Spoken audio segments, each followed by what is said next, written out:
Las personas sobrevivientes de incesto y abuso sexual desarrollan una serie de problemas psicológicos y traumas que producen desórdenes biológicos. Estos pueden llegar a ser severos y a largo plazo. Características. Fijación del trauma. Los mecanismos de cicatrización del propio organismo fracasan. Las víctimas no son capaces de integrar el recuerdo del acontecimiento en su memoria, como parte del pasado. Sigue teniendo una sensación de realidad como si acabase de ocurrir.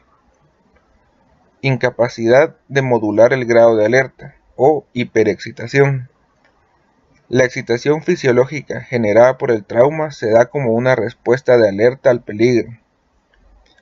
Debido a este estado y la incapacidad para controlarlo, la persona se siente impotente, pues su cuerpo reacciona de un modo que no desea. Los estímulos más irrelevantes provocan respuestas intensas. Capacidad de procesar información. Las víctimas tienen dificultad para tomar decisiones después de analizar opciones.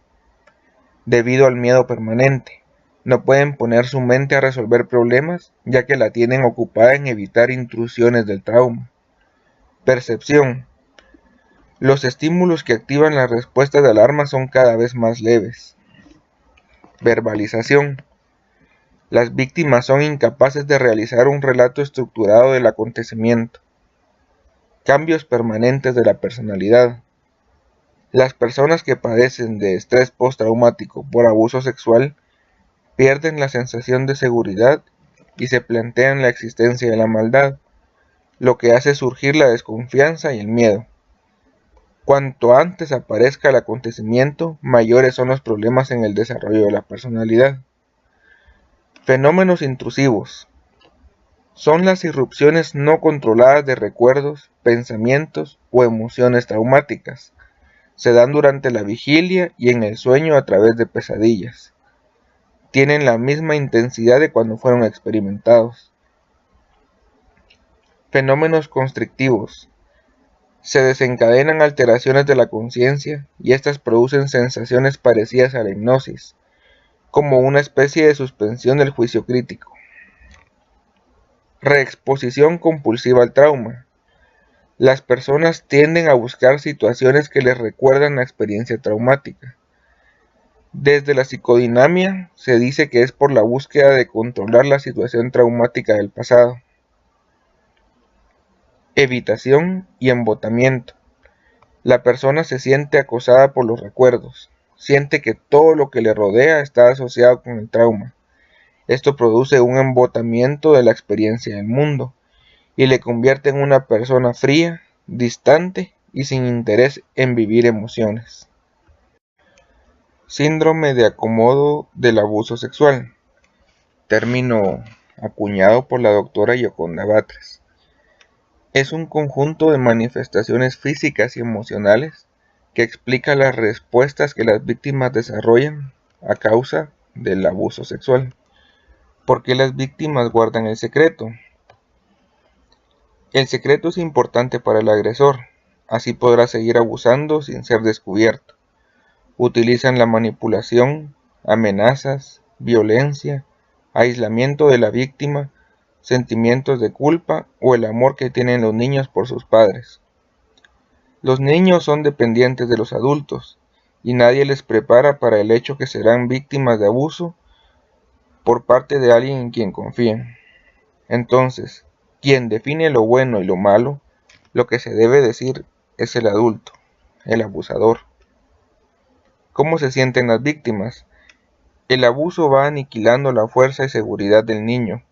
Su vergüenza crece, la intimidación es enorme.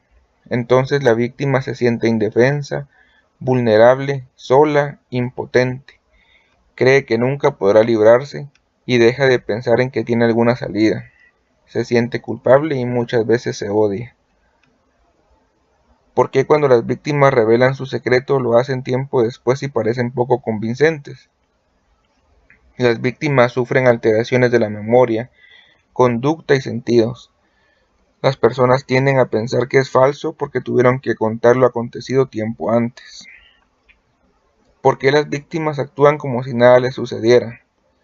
Las víctimas se sienten culpables, están bajo amenaza, la sociedad y la familia no les creen, temen por sus seres queridos, la reacción de sus padres, se enfrentan a un gran dilema que frecuentemente se resuelve acomodándose a la situación. ¿Por qué a veces las víctimas se retractan? Muchas veces las víctimas que han denunciado el abuso terminan retractándose. A veces lo hacen para proteger a la familia, ya que el abuso puede fragmentar.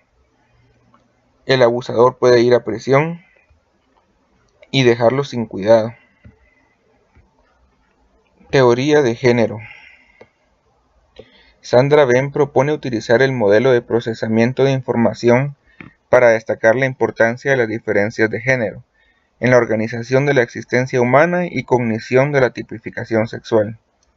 Utiliza los principios de la psicología cognitiva. El incesto padre-hija. Este es el tipo de incesto más frecuente que existe. Representa el paradigma de la victimización sexual femenina. El poder del padre produce impotencia y terror, pues es la figura más poderosa de la vida de la niña. El incesto generalmente inicia cuando la niña tiene 4 o 5 años. Esto causa quebrantos y alteraciones de sus etapas de desarrollo. Se pulverizan los supuestos básicos que necesita todo ser humano para crecer. La persona necesita creer que las cosas malas le suceden a los demás, creer en la existencia de la justicia y que el mundo es significante. El incesto es trauma, ya que trauma se define como colapso que desorganiza el mecanismo de defensa de una persona y resulta tan poderoso como para romper el escudo protector. Se diferencian 3 categorías de trauma estresor en la infancia. Tipo número 1. El trauma ha sido experimentado en forma limitada. La memoria traumática tiene una cualidad diferente a la memoria normal. Estos niños parecen recordar el evento y lo narran de forma clara y detallada. Tipo número 2. Ocurre un prolongado periodo de exposiciones a situaciones traumáticas, y estos generalmente lo olvidan, o por lo menos segmentos enteros de la infancia. Los niños menores a 3 años no tienen memoria explícita. Ellos tienden a guardar la memoria implícita de los eventos por medio de manifestaciones conductuales. Tipo mixto.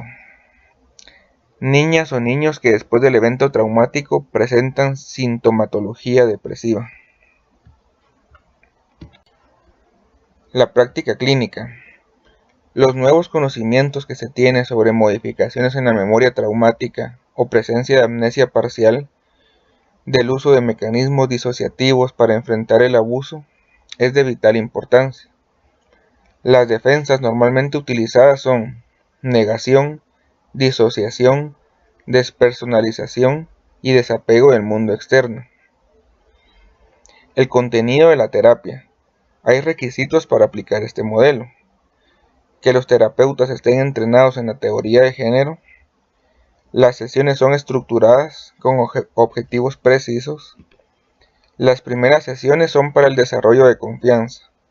Luego hay sesiones que tienen lógica conceptual y terapéutica basada en el cómo y el porqué de las secuelas fisiológicas del cerebro, afecto, imagen, etc.